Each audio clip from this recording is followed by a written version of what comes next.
You know, it's funny how a story can start in one place, say a beauty contest, and end up completely changing the law for things like medical lawsuits and huge business deals.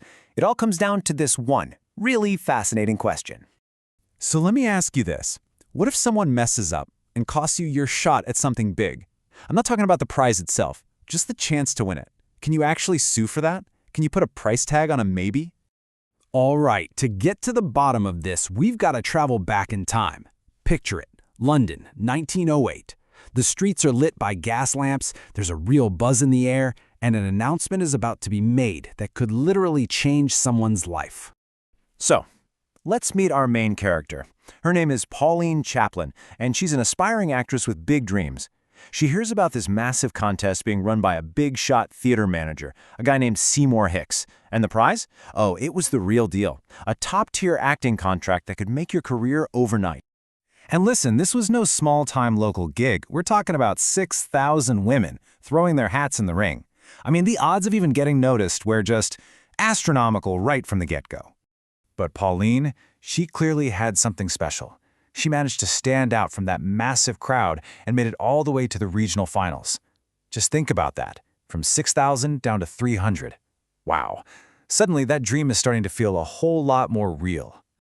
And then, boom, she did it. She gets the news. She's one of the final 50, the absolute last stage. All that's left is a single interview in London. From that group of 50, they're going to pick 12 winners. Do the math. She had a nearly 1 in 4 shot at a completely new life. Incredible. But you know how these stories go, right? Just when everything seems to be falling into place, this is where it all goes wrong. One simple mistake is about to bring the whole thing crashing down. So here's what happened. It's almost unbelievable. Hicks's office mails Pauline the letter with all her interview info. But, and this is the key part, they sent it so late that it didn't get to her until the day after the interview. Just like that, her shot was gone, all because of a delayed letter. Poof! Her chance just vanished into thin air. And it wasn't her fault at all, right? She was completely denied the opportunity she had earned. Hicks didn't hold up his end of the deal. So what does Pauline do? She decides to sue. And this is where things get really interesting for the legal world. The court was in a real bind. I mean, how on earth do you put a price tag on a what if, on something that might not have happened anyway? Nobody had really seen a case quite like this before. So in the courtroom, it boiled down to two very different arguments.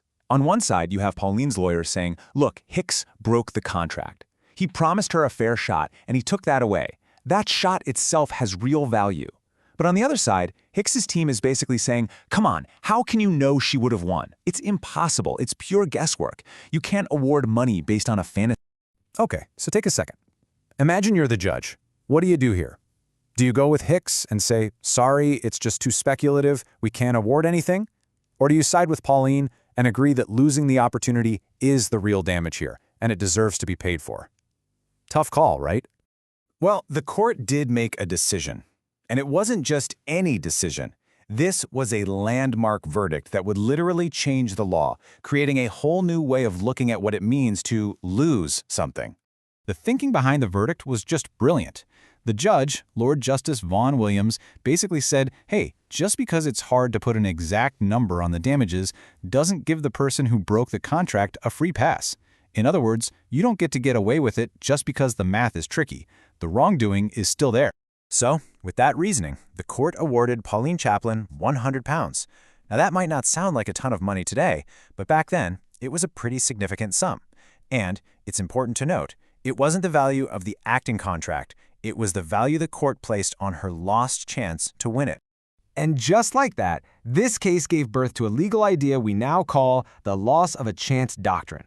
And the key here is that the chance has to be real and substantial. So, no, you can't sue because you lost a lottery ticket that had a 1 in a billion shot. But when you have a genuine, legitimate chance at something, like Pauline did, that opportunity has actual legal value. So, okay, that's a cool story from 1911. But why does it matter to us today? Well, because this idea, this doctrine, is used constantly now, in some really, really important cases. Let's take something really serious, like medical malpractice.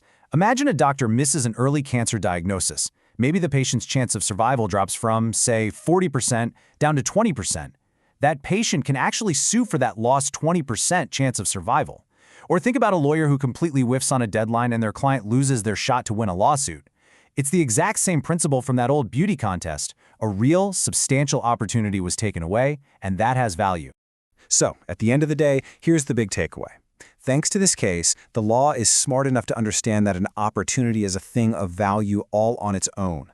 It's totally separate from the final prize. Just having that shot is worth something, and if someone wrongfully takes it away, there are consequences. So, I want to leave you with this question. Think about it.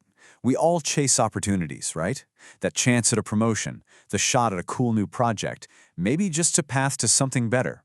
Now that you know that a chance itself has real, tangible value, where do you see those valuable chances in your own life? Makes you think, doesn't it?